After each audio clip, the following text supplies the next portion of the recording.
Pemirsa kasus pra-peradilan Peggy Setiawan yang menjerat ini Peggy Setiawan dalam kasus pembunuhan Eki dan juga Vina menyorot perhatian masyarakat. Pada Senin pagi akhirnya pra-peradilan Peggy Setiawan dinyatakan bahwa Peggy Setiawan dinyatakan bebas. Dan untuk membahasnya kita sudah terhubung dengan praktisi hukum dari Universitas Pamulang, Tangerang Selatan. Sudah ada Nur Solihi Insani. Ibu Nur Solihi, sebelumnya terima kasih sudah bergabung bersama kami di Sinpo TV. Terkait dengan Terima status kasih. pra-peradilan Peggy yang dikabulkan oleh hakim tunggal seperti itu di Pengadilan Negeri Bandung, tanggapannya seperti apa? Oke, ya. Kalau mengenai pra-peradilan tuh kalau dikabulkan oleh majelis hakim ya, dalam hal ini hakim tunggal dan proses pemeriksaannya itu kan cepat ya, 7 hari. Nah, ketika dikabulkan oleh hakim, berarti hakim di sini menemukan beberapa kejanggalan dari proses prosedurnya. Kan kita kalau mengacu kepada hukum acara pidana itu sendiri, di pasal 77 pra-peradilan itu hanya bisa diajukan jika berkaitan dengan sah atau tidaknya suatu penangkapan, penahanan, penghentian penyidikan atau penghentian penuntutan. Dan dia juga bisa untuk mengajukan ganti kerugian atau rehabilitasi bagi seorang yang perkara pidananya dihentikan pada tingkat penyidikan dan penuntutan. Tentunya di sini hakim dari bukti-bukti yang dihadirkan dan juga dari ahli yang dihadirkan oleh para pihak di sini ya, baik kuasa hukum maupun dari pihak penyidik di sini, tentunya hakim bisa melihat dan menilai di situ. Karena kembali lagi itu kewenangan dari hakim dan berarti ketika dikabulkan oleh majelis hakim di sini, majelis hakim bisa melihat atau menilai bahwa terdapat kejanggalan sehingga pra peradilannya dikabulkan. Seperti itu, Mas Syam. Oke, Bu Iin atau Bu Nur Solihi terkait dengan pra-peradilan, Peggy Setiawan ini langkah selanjutnya mungkin dari pihak kuasa hukum Peggy Setiawan ataupun pihak keluarga, apakah bisa mendapat ganti kerugian seperti itu untuk menuntut ke negara ataupun pemulihan nama baiknya?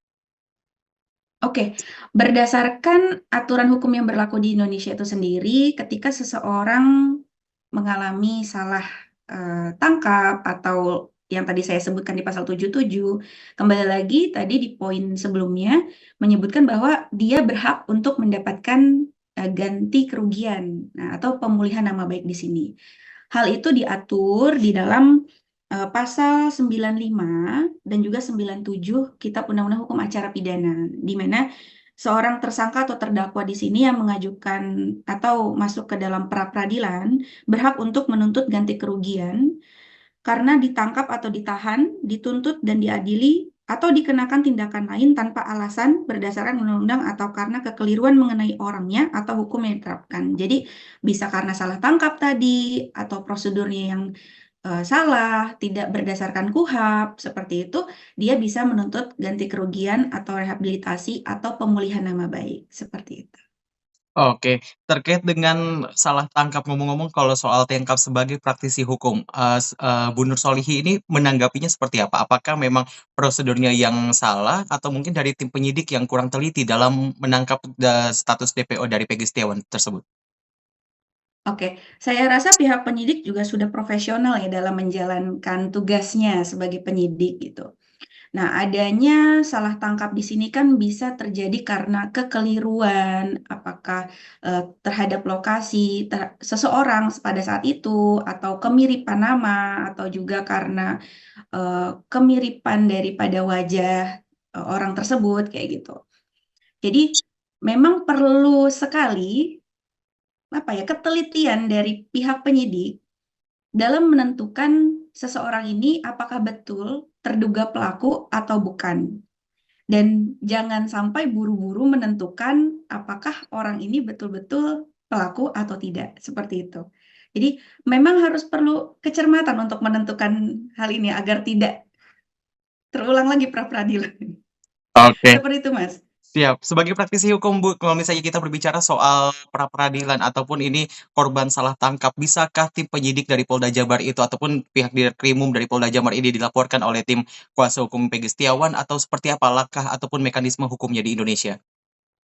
Oke, untuk mekanisme hukum di Indonesia itu sendiri ketika terjadi salah tangkap hal ini kemudian terbukti melalui pra-peradilan yang diputuskan oleh hakim tunggal, pihak keluarga atau pihak kuasa hukum daripada keluarga itu dapat meminta, menuntut kepada pihak penyidik ganti kerugian tadi. Jadi pemulihan nama baik, rehabilitasi, ganti kerugian atas material maupun imaterial yang dialami oleh terduga pelaku saat itu. Seperti itu. Oke, Bu, terakhir kalau misalnya kita berbicara soal pra-peradilan dan salah tangkap, selaku praktisi hukum, apa yang harusnya dilakukan Kapolri menyikapi kasus ini? Oke. Untuk Kapolri itu sendiri saya kembali lagi ya tadi mengatakan bahwa pasti mereka sudah bekerja secara maksimal dan juga profesional menjalankan tugasnya. Tetapi untuk kedepannya agar tidak terjadi lagi hal seperti ini, untuk menentukan pelaku atau terduga pelaku, menurut saya kedepannya perlu kehati-hatian dalam menentukannya dan juga harus mengikuti prosedur yang diatur di dalam KUHP. Kemudian karena ini berkaitan dengan kasusnya Peggy Setiawan atau kasus Vina Cirebon ini, apa ya, Peggy kan sudah ditentukan pra-peradilannya dimenangkan seperti itu. Maka menurut saya pihak Polri itu sendiri harus melakukan evaluasi terhadap apa ya, tim penyidik daripada kasus Peggy ini agar bisa ke depannya lebih baik lagi seperti itu. Harus mengikuti prosedur yang ada di KUHP, kemudian evaluasi daripada tim penyidiknya, agar tidak terjadi lagi hal demikian. Kalau untuk berbicara tentang sanksi yang dijatuhkan untuk tim, itu kan akan kembali lagi kepada sanksi yang diberikan internal Oke. di pihak Polri sendiri. Oke, Ibu terakhir sekali kalau misalnya kita melihat, saya baru saja melihat dari situs online ataupun berita yang tersebar di media massa seperti itu. Ini bahwa Kapolda Jabar tadi saya sudah sempat menghubungi dari Kapolda Jabar tapi belum ada respon hingga saat ini dari Kabid Humas Polda Jabar. Tapi kalau misalnya melihat dari situs online ini menyatakan tidak ada ganti rugi kepada Peggy Setiawan.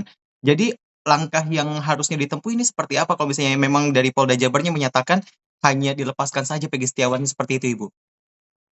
Oke, kalau kita berpatokan ya kepada KUHP di sini saya katakan lagi di pasal 95 sampai 96 ya untuk rehabilitasi. Tuntutan ganti kerugian itu oleh tersangka atau ahli waris atas penangkapan atau penahanan serta tindakan lain tanpa alasan yang tadi ya kan ini kan tanpa alasan toh Peggy Mhm. ditangkap itu kan prosedurnya tidak lengkap atau mungkin barang buktinya juga kurang lengkap yang dinilai oleh hakim seperti itu. Nah, tuntutan ganti kerugian tadi yang saya sebutkan itu diajukan oleh ahli waris atau terpidana itu sendiri kepada pengadilan yang berwenang mengadili perkara yang bersangkutan.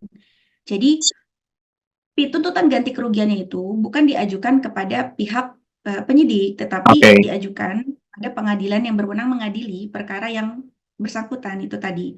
Nah, yang berhak untuk memeriksa dan memutus perkara tuntutan ganti kerugian tadi adalah ketua pengadilan, ya, sejauh mungkin menunjuk hakim yang sama. Berarti hakim yang Saat kemarin itu, ini? Ya. yang saat ini, yang mengadili perkara yang bersangkutan seperti itu. Nah, untuk pemeriksaan terhadap ganti kerugian itu mengikuti acara pra-peradilan seperti itu. Jadi kalau mengikuti kepada aturan di KUHP itu pihak apa namanya penyidik itu berhak untuk memberikan ganti kerugian. Nah, jadi kalau misalnya tidak ada ganti kerugian, pihak keluarga atau pihak kuasa hukum itu dapat memintakan kepada pengadilan yang bersangkutan. Seperti itu, Oke. Mas. Baik, terima kasih Ibu Nursolihin Sani, praktisi hukum dari Universitas Pamulang Tangerang Selatan telah bergabung bersama kami di Sinpo TV. Kita nantikan Terima bagaimana langkah kasih. hukum yang selanjutnya akan diambil oleh pihak kuasa hukum dari Peggy Setiawan. Selamat kembali bertugas Ibu, selamat beraktivitas kembali. Terima kasih. Sama-sama.